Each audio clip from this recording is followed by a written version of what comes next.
Welcome to A Voice and Beyond. We have Chris Johnson in the house. How are you, Chris? I'm very well, thank you. You're How are giving you? yourself a cheer. I I like am, that. yeah. I need to create some vibes because I can't hear the audience out there, so I have to create my own. I'll give you a clap. Okay, thank you, How about a round of applause? thank you. It was round. And it was cracking. Yes. Now, Chris, we're going to be very serious tonight.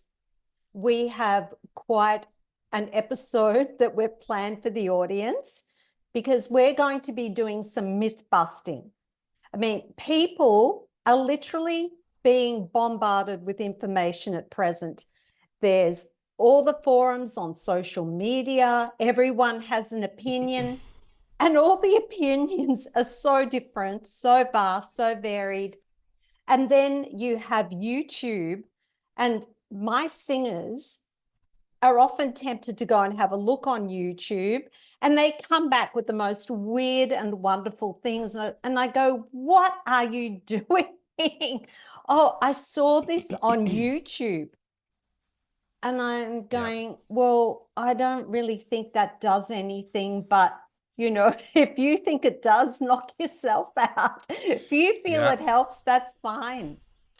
So, yeah. yeah. And something about YouTube is Oh, I do get brought back down to earth sometimes with how the industry works, and so mm, it's not unusual for me to say work with a client who might be on a major label yes. or somebody well known in a tour or something like that, and the first time we meet each other it would be, hey, so what are you working on? Do you have a vocal warm up at the moment, or a regime? And they say, yeah, we've got one. And even if they're like a high end singer, the amount of times they say, I just get it all from YouTube, just get it all from YouTube. And A even at that high-end point, singer. yeah, so even somebody who's like, selling like Mm, in the hundreds of millions of streams on Spotify, is that the warm up will be quite often from YouTube. So I've got to remind myself that actually sometimes it doesn't matter what level of career that person is at. mm-hmm, YouTube is actually one of the main resources for mm-hmm, people to get their warm ups, and mm-hmm. so that means if you're on YouTube and you're spreading great stuff, you're going to do good in the world. But if you're on YouTube spreading disinformation, Yes, it could permeate out quite badly yes. into all areas. I only have one comment to make on that. These people that are selling all these millions of, or there's all these streaming and downloading of their songs, can't they afford a vocal teacher? Are the record companies cashing in that much that these people can't go and get a proper paying like vocal coach? Yeah, I don't know. I think it's just maybe. I think there's so many factors, isn't it? Sometimes it's Yeah. like, I'm a natural talent, so Mm-hmm. I want to preserve that. Some people say, especially managers often say, oh, don't go with a vocal coach because they will take every ounce of individuality from you. And I Yes. can understand why that's been said, of course, in the past, completely. Or it might just be not really see the value, or don't do anything until something goes wrong, which is really the Yes. biggest one, isn't it? So Yep. Yep. Don't there's fix so many what reasons. isn't broken. Yeah. Yeah, essentially. Hmm. Okay, Chris. So you're an internationally acclaimed singing teacher and highly experienced vocal coach. So we're going to go straight to myth number one. And why I have you doing all this myth busting is because not only have you had this massive career in the teaching realm, but you also had a performance career. You approach your teaching respecting the whole self because you've trained in different modalities, and you're a geek. Thank you. You are a total, like, true, proper voice geek. So, with a sense of humor, which is very unusual. Great. I'm ticking some boxes there. Thank you very Oh much. my gosh, you've ticked just about all of them. That's I'll my find aim. one. I'll find one that's unticked as we go. No, I'm gonna trick you into believing I am a blemishless work of art. Oh, look at you. Of course you are. Okay. So let's go to myth number one. And I think you can answer this because you are an acclaimed singing teacher as well as vocal coach. Now, some voice teachers call themselves vocal coaches, while others claim to be singing teachers exclusively. And they say that they don't do any vocal coaching. So is there a point in the training of a singer that the two do meet? Yeah, I think there has to be, doesn't there? It's going to be Absolutely. it would be it would be quite awkward in a lesson when a particular need arises that would require you to switch from teacher, which is, if we just kind of clarify it, I guess, singing teaching being that you are able to instruct somebody on how to use their voice to achieve a functional goal. That could be anything from extending Yeah. range, Yes. I guess the technical tick box of that. But then the coach would usually help the singer make decisions whereby they use those skills that they have in order to deliver songs in different ways, and that could be stylistically, it could be melodically, artistically. So they're the distinctions, and it would be quite awkward then if in the middle of a session, when you're done teaching somebody some range stuff, they're like, oh, how should I deliver this song? And you're like, oh no, I don't do that. And I know sometimes that might be the case, because it might be, I'm really just a classical teacher, I don't really do R&B, and that would be cool. But I still believe that there's going to be some opinion delivered by that teacher to go, oh, maybe I think you should try it like this or try it like that. So yeah, it's going to be Exactly. very, very hard to keep a hard border between singing teacher and vocal coach. Yes. Yeah. 100%. And I claim to be both. There are times where I need to have the singing teacher hat on, and there are times where I need to be a vocal coach because we're working on repertoire where we may need to make style choices, or I have to help them make decisions in the lesson as to the way they want to deliver a song, or what the correct accent is for something. I mean, there's so many things that we do as vocal coaches.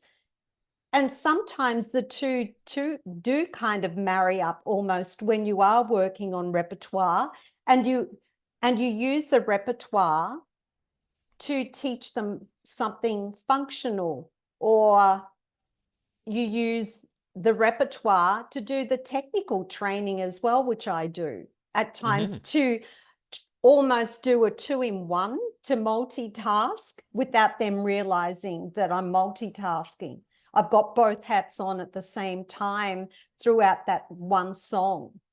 Yeah, Yeah. agreed. And I don't know how you felt about this in your career, but I think really because of the way I grew as a singer, I think I grew most of my stylistic skills fairly late on in my singing career. Early part of my singing career, I was actually singing the same genre of music all of the time. So I was, and I also wasn't teaching in a very varied environment, so I was quite uncomfortable with being a vocal coach in the beginning. I just Really? wanted to teach the technique. You're the artist, you can do all that. But where I actually ended up learning from a lot of different stylistic singers, I actually ended up, baptism of fire.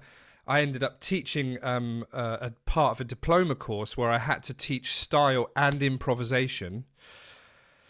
Wow.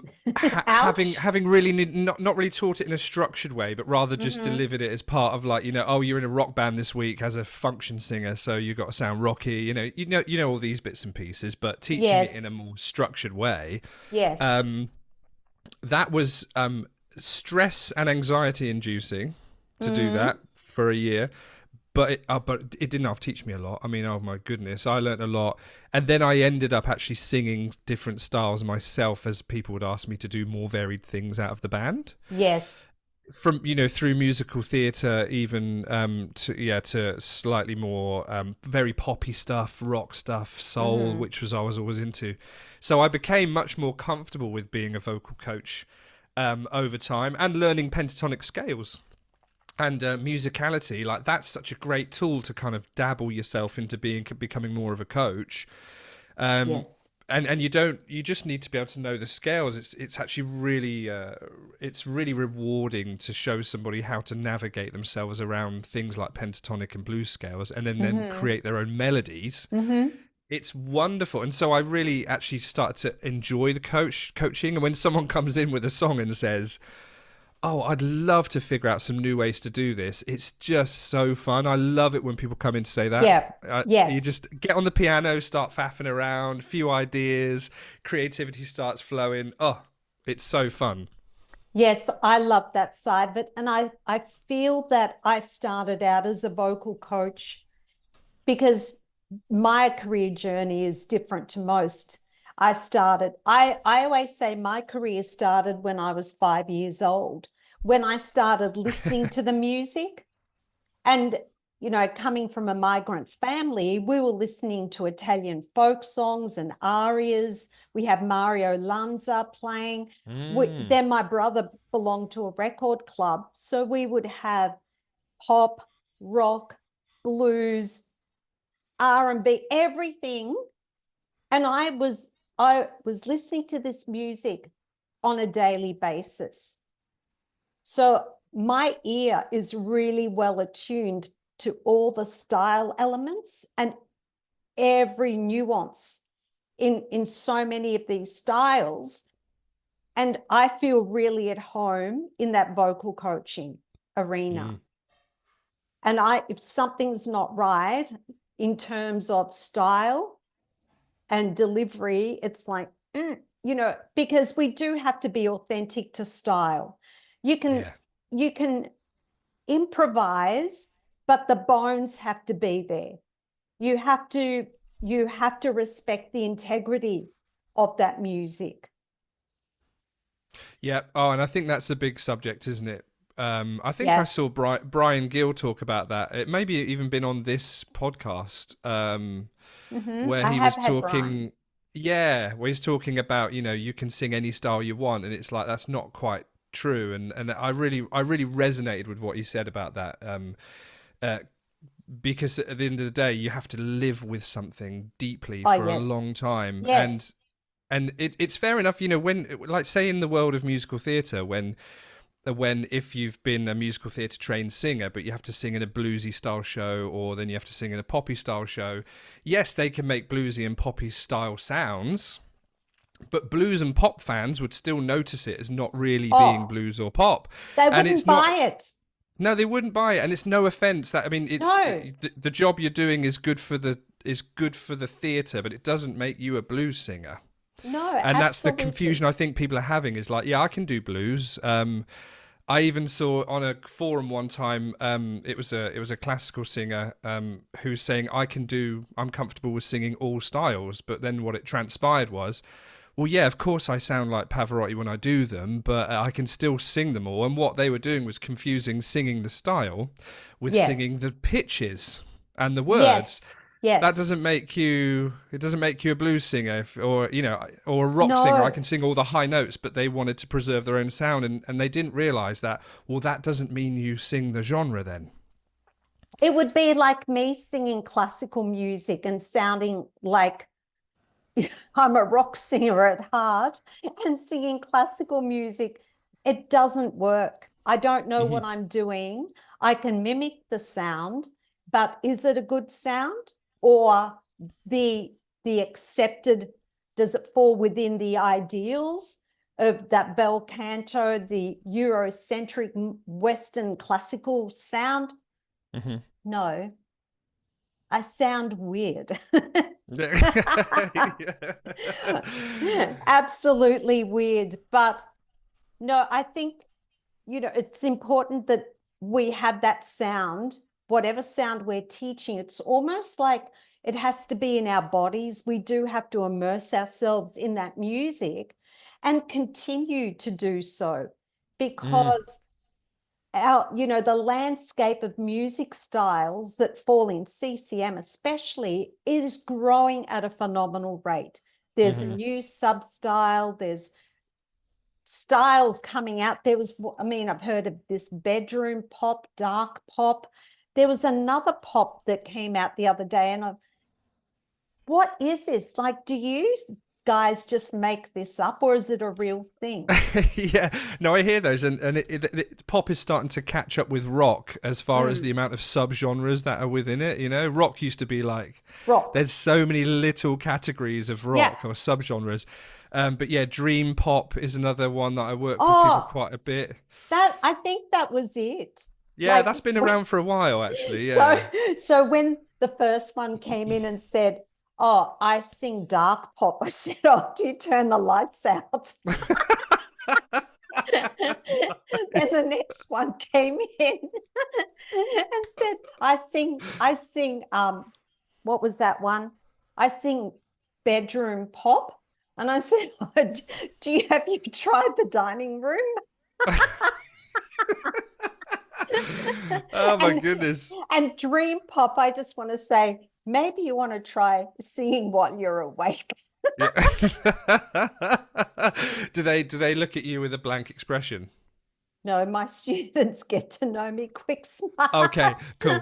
Because I try my dad jokes on people as well, and I sometimes get a laugh and sometimes get a deadpan. Yeah, but I'll say it anyway, though.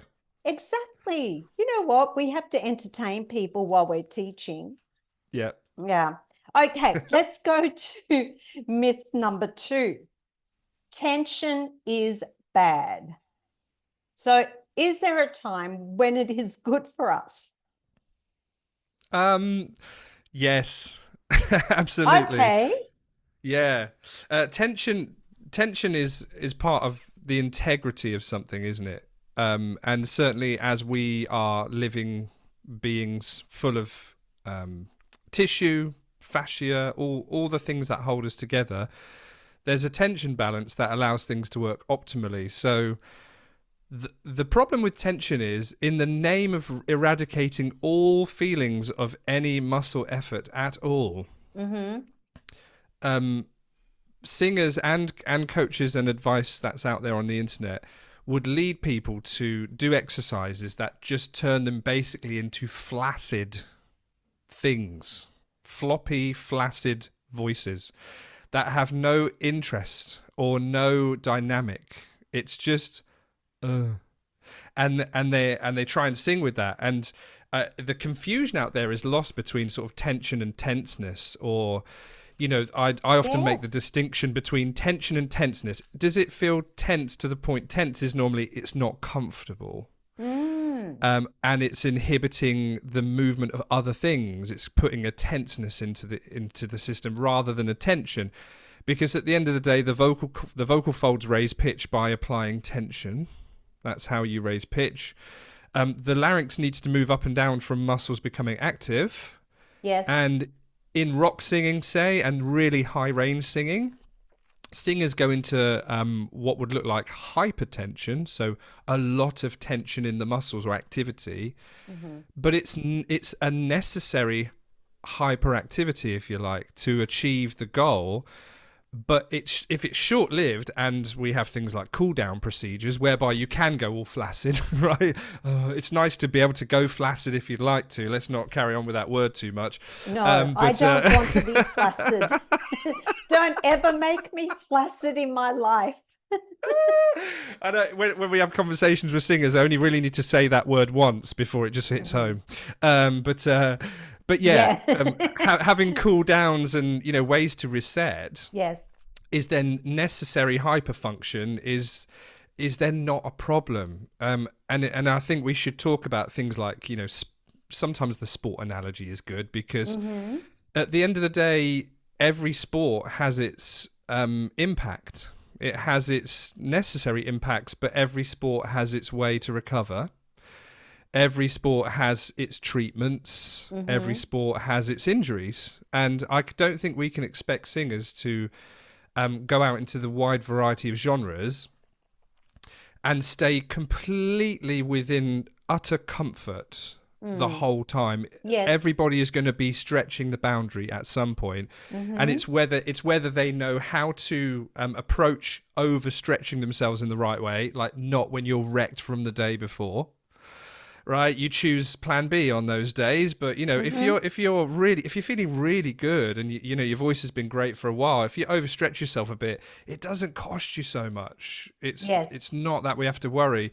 It's when singers can't see the gathering problems of doing that too often and too much, where then things do get go from into tenseness that doesn't resolve day to day, Mm-hmm. and comes along with different stuff.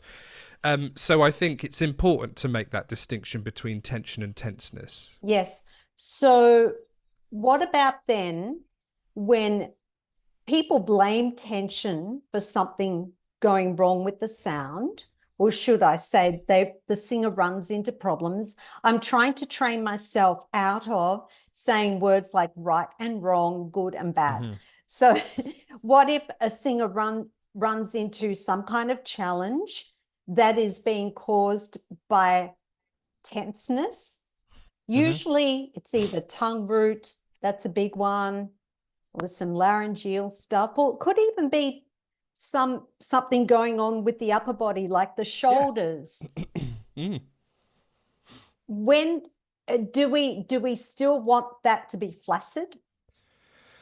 Um, the thing about tenseness is about how it arrives. So let's put it this way: the way I tend to work with teachers and also with singers is that we have to look at symptom or cause sometimes because it's not always clear. And when it comes to tension, let's say tension creates a balance. The nervous system knows that. That's why if you have an injured muscle, say on one side of your body, say it's in your leg, other muscles will upgrade their effort to compensate for that injured muscle or missing Yes. function, right? So Mm-hmm. you can't stop that unless you just lay in your bed. You're gonna have to compensate to carry on with life.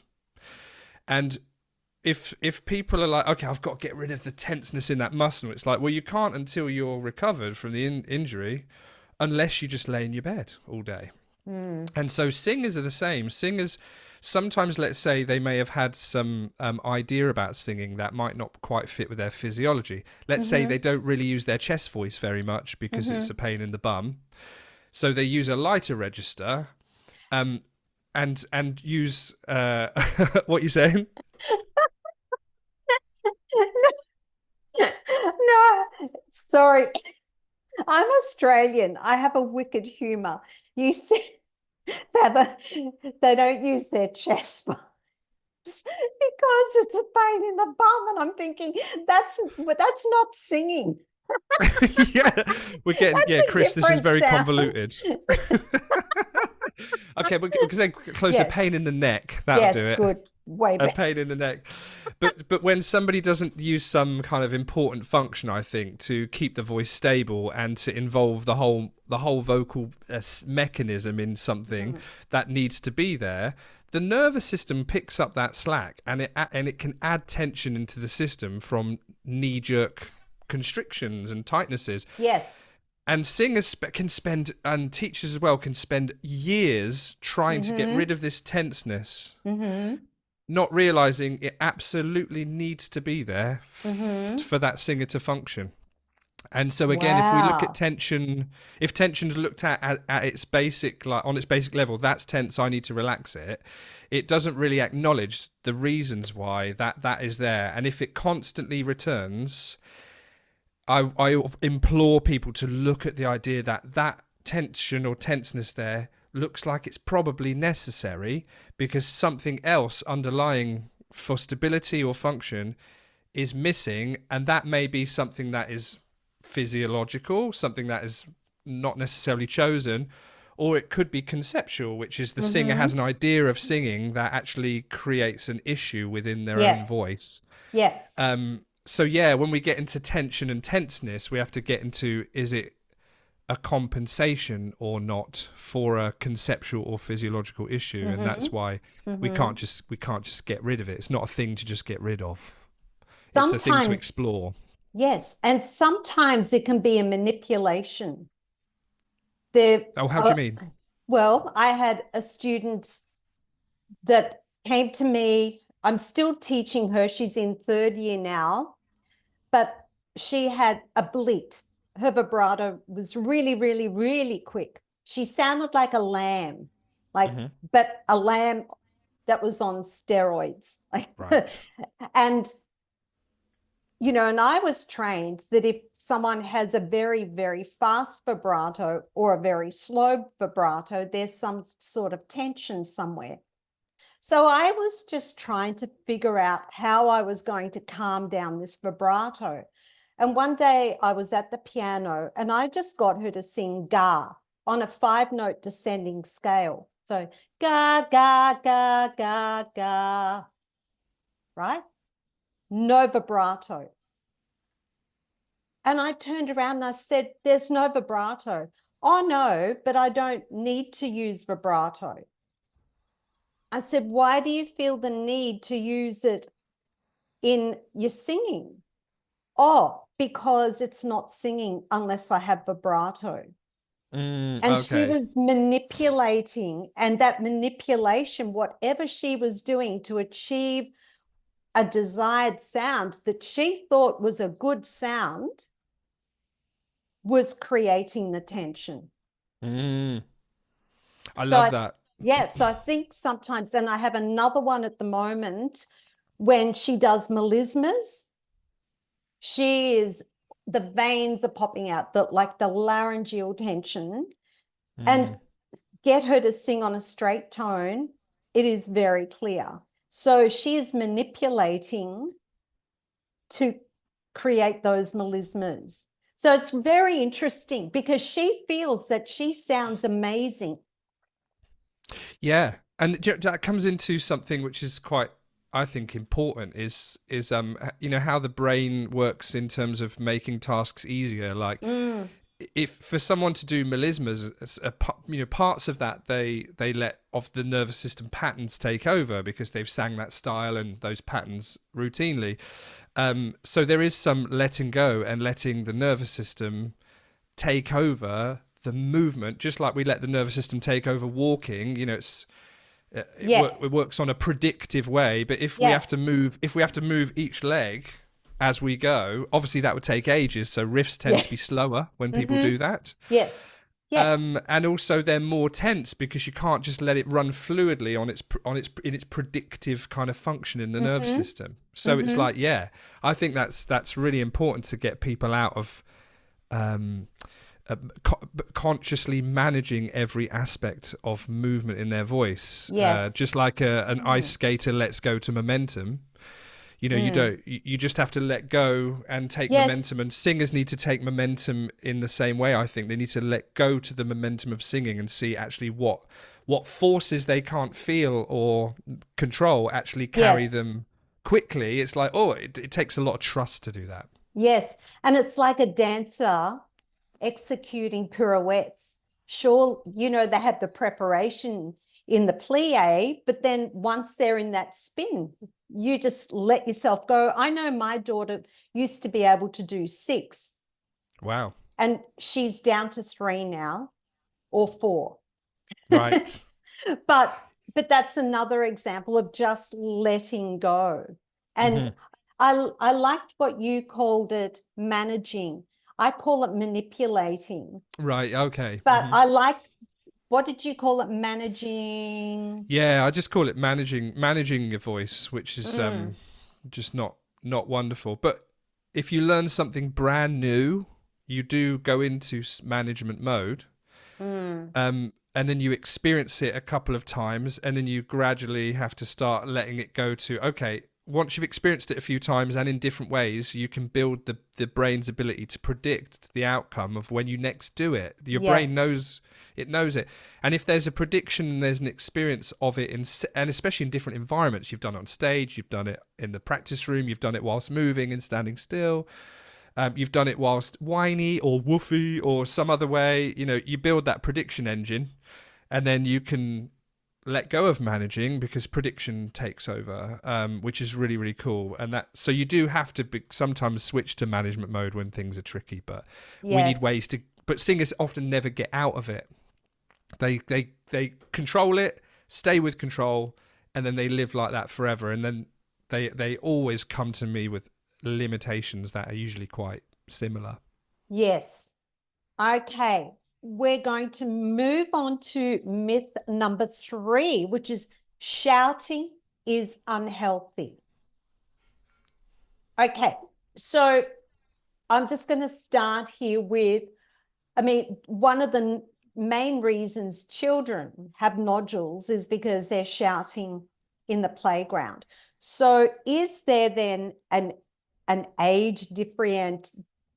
Now I've got to fix my teeth. No. Is it specifically for a particular age group that they shouldn't be shouting, or is shouting unhealthy or healthy for everybody? I think it's good to talk about this because in the name of raising your voice, so yes, raising your voice in certain ways will add more impact onto your voice. And so again, done often and a lot, yes, there can be abrasions and injuries that happen on the voice. But once again, especially from the world of singing, that information is taken, and it's taken to never raising your voice. So it just gets completely distorted into that's unhealthy. It's a bit like tension as well. All tension's bad. It comes along with these things, but it's misunderstood, and so everyone goes for no tension. The amount of singers I've met who go, I just try never to raise my voice ever, and what they don't realize is that sort of atrophies your ability as a singer. So we weren't born with friggin' phones. You know, we didn't start our evolutionary journey being able to phone each other. We did have to call across mountains. Yes. We did have to. Yes. You know, when we would work on, like, you know, I guess farming, you know, early farming, it used to be like, catch the goat. You know what I mean? Like, the goat's running off, get the goat, or there's a wolf. Get your own bloody goat. Yeah. So we have all that, and and I believe that part of my job for singers is to teach them how to be loud. I teach them how to, I guess sometimes shouting, yes, it's not a great word, but I teach them to use their voice at volume safely again, and they're absolutely petrified of doing it. But for the singers, for their robustness, for them to understand, oh, actually this can be supported by resonance. When I approach it, it doesn't have to be a crunch onset that goes, yeah, like that kind of thing. It doesn't have to work like that. It can feel actually very easy. And then the volume generated is like, whoa, wow, that's pretty big. That's pretty big. And we're not going to do it all day long. That's a 1 minute part of your warm up to check back in with your ability to produce volume. And the volume you're going to produce in your singing probably is going to be, 2/3 of that. Or something, and it's going to contain vibrato, which might make it even just a little less intense. So I think as a bunch of singers, and how we teach singers their different functional facilities, calling is a function that's absolutely necessary, and we evolved with it. So if we're scared to use our voice in a loud way, we wither. And singers want a belt, but they don't want to raise their voice in their life, and so it becomes a constant argument in their brain and their body, and they never really achieve healthy belting because they can't really call for a taxi or something.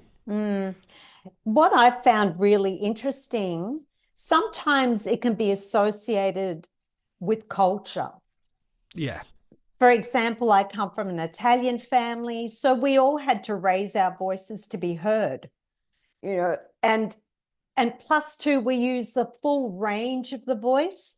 We'd speak up high and then we speak down here, and like the voice was moving in dynamics and pitch all the time, because that's how we express ourselves. We're highly excitable. So when at 5 years old, I was listening to that music, it was not a big deal for me to be loud. I was belting. I didn't know it was a thing till I started university 15 years ago, but I had belted my whole life. I'd been loud. I was hitting money notes because nobody told me I couldn't. Yeah. No one had placed that limitation on me, and I had a fully fledged career, and I was loud when I needed to be loud, and it never hurt my voice, but I don't think I was in my head about it. And I think that's the biggest difference, is when you get in your head about something, or someone places a limitation on you, whether it's you yourself puts that, you create this limiting belief, or someone else imposes limitations on you. I think that's when we run into strife. And I think belting is one of those things. It's such, everyone has such a different opinion about belting. And to be honest, I just don't know what the problem is. Mm-hmm. I truly don't. No, it's hard. And I think it's just the confusion, isn't it? It's the causation correlation thing. If someone belts a lot and then they get an injury, that it's just always linked by the purists as being that's the reason why. That's the reason why. 100%. And it's done so often. It's actually quite irritating, isn't it? And I think without I get maybe some irritated. I do get irritated, highly irritated. Yes, yeah. Because people don't realize that we all have a life, and classical singers get injuries also, but no one knows about them. It's only that a lot of the singers that do sustain vocal injuries are high profile and they're in the media. Yeah, and I actually had a workshop with a really great speech therapist called Oliver Frischknecht. Came in. I'm really proud of that, by the way. I'm proud.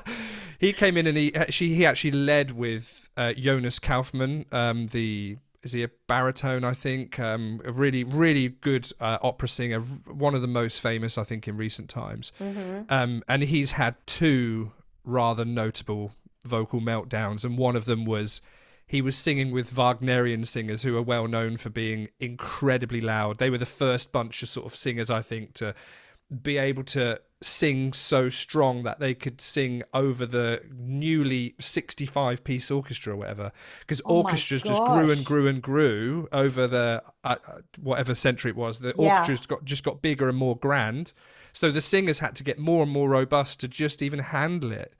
So Wagnerian singers are known for being really robust. And Jonas Kaufmann was very honest in saying, I was basically around all these Wagnerian singers who were banging. I tried to compete and I absolutely ruined my voice. Like it went, that was it, gone. And he was like, I'm gonna give up. But what I love about that is he came back from it, obviously.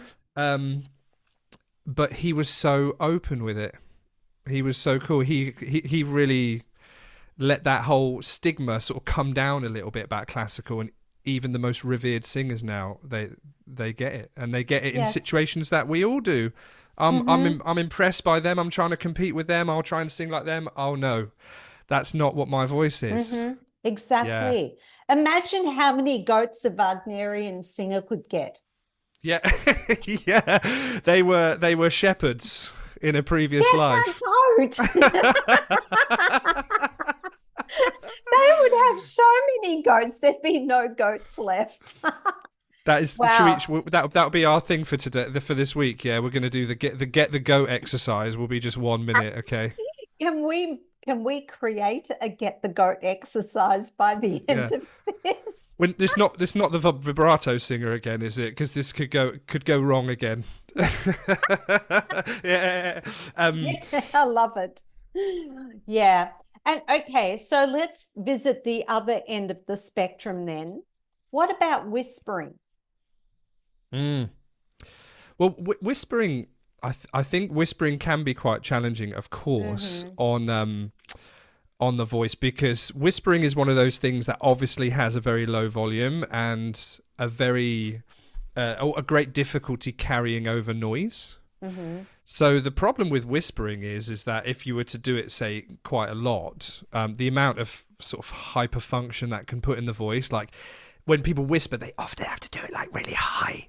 Like they have to try and boost these high frequencies in whispering, and that puts a lot of genuine tenseness into the system to try and get some output to compete. So whispering is very challenging in that sense. Yes. Whereas, you know, it's not as challenging as calling, because calling is so vibrant. Often people need to realize that, oh, I don't need to make half as much effort to make that loud. Mm-hmm.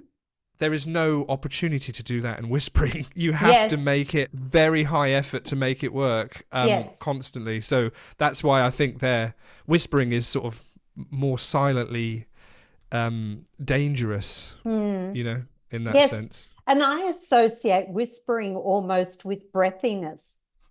And I was at the Grammys a couple of months ago. I knew you would find an opportunity to say that. Come on, it's the first one. I've waited. It's amazing. It looks incredible. I've waited a little while before I dropped the G word.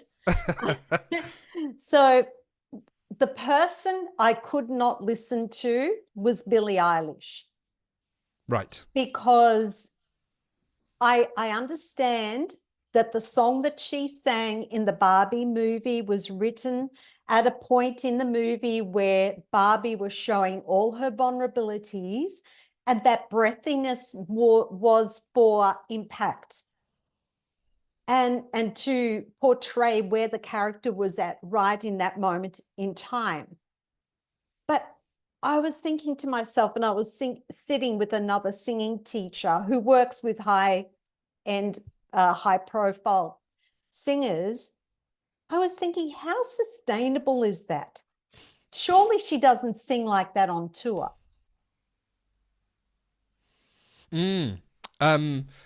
Yeah, I mean, one thing we can't ignore is, you know, I said about the sports analogy. Some sports have their own impacts. Some sports need their own cooldowns. And breathy singers, they do typically get their voices dry and tired.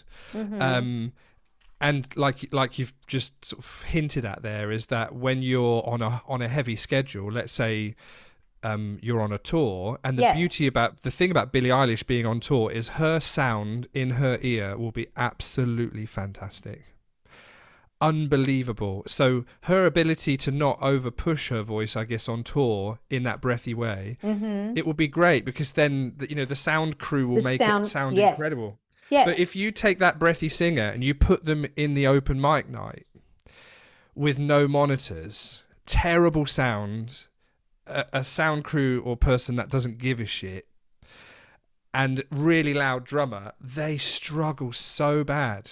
And so the tendency for breathy singers to then force the breathy voice to compete with that, and so they can hear themselves, they're in a lot of danger of that. And I think that's why breathy singers also, it is a less efficient way of singing. It does require you to probably practice clear voice in your off season or in your time off much more often, but that often gets missed out. And the challenges of the stage, it claims a lot of breathy voices it puts them in the graveyard, because they just don't get the environment that someone like Billie Eilish would get, where they can accommodate that lack of output with cracking sound and output in the system. And that's why we have microphones. So with microphones, it can be sustainable, and with the right sort of balance work on the off season, it can be sustainable. But it doesn't come without impact, and the impact's worse for singers who are amateur on a stage than it is for professionals. Absolutely.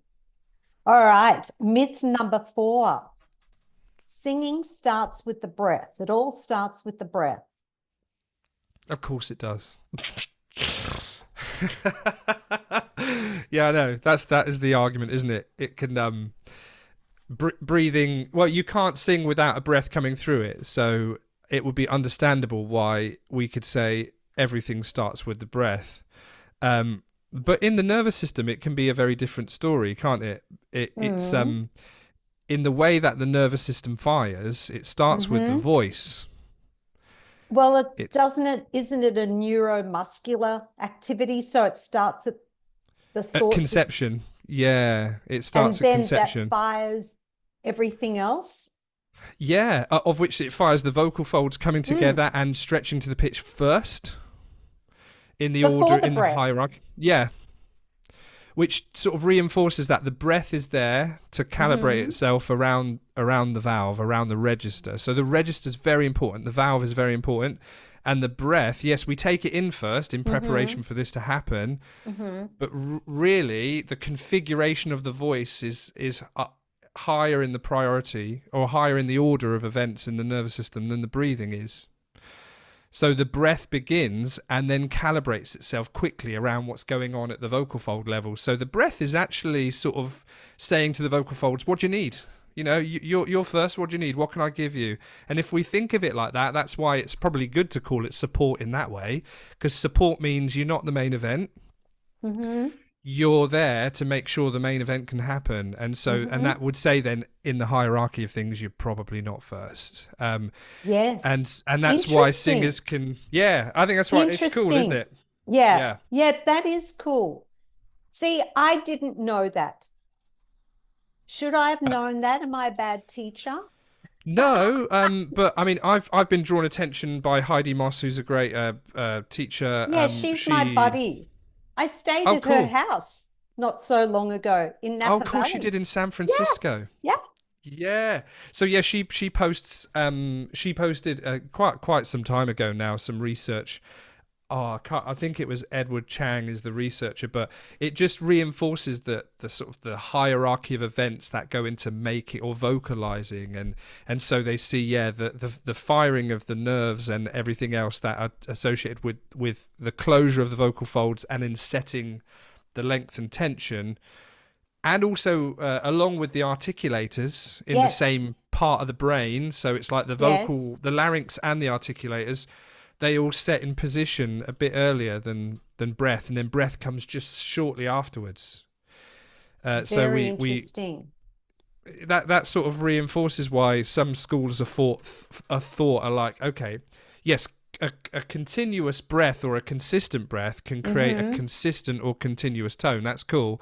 But there's a whole bunch of other people out there who are like, the breath will sort itself out, and they're not wrong either. They're kind of probably intuitively working on what I've just described.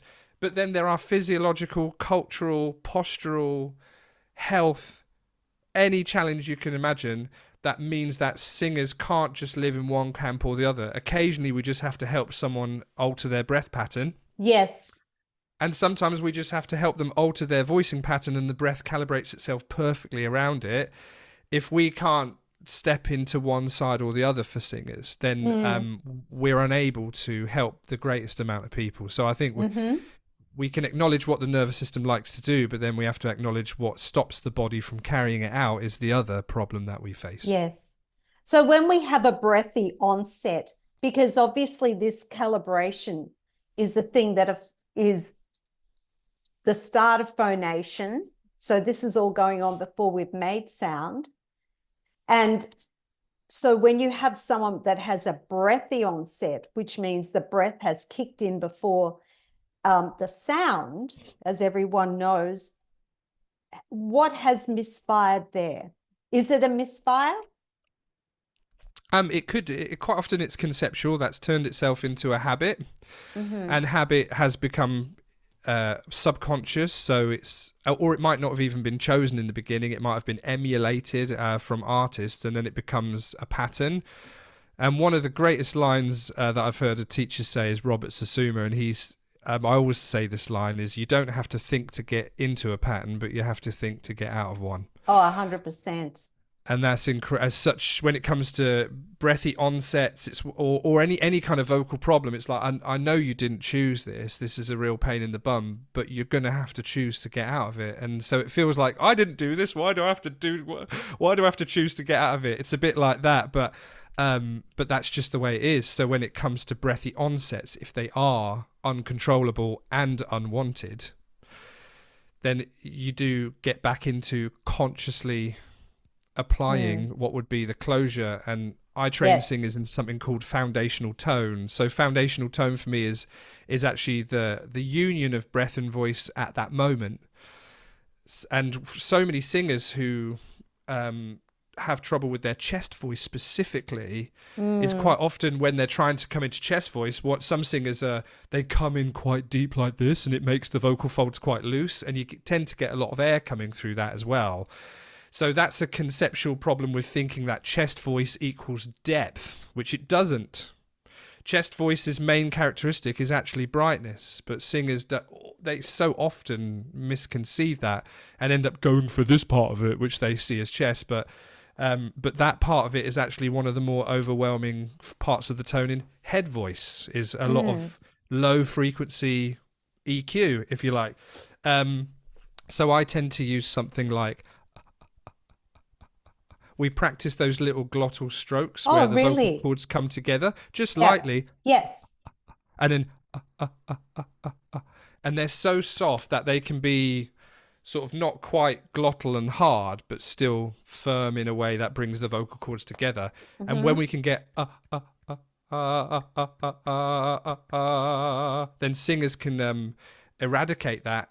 Sometimes I also ask them to become aware of their throat, that they're not plunging it or not lifting it up or crunching, but it becomes a closure of the vocal folds that comes with no, what I call, baggage. I It's like not that. pressing, it's not lifting, it's just the vocal cords do that, and the throat does nothing else. Yes. Then that brings that sort of function back to the brain. I think the brain goes, oh, okay, so this thing can happen independent of all these other things. And it's like, yes, it can. So I tend to help build that order of voicing by playing with very small movements like that and then gradually bringing sound to them.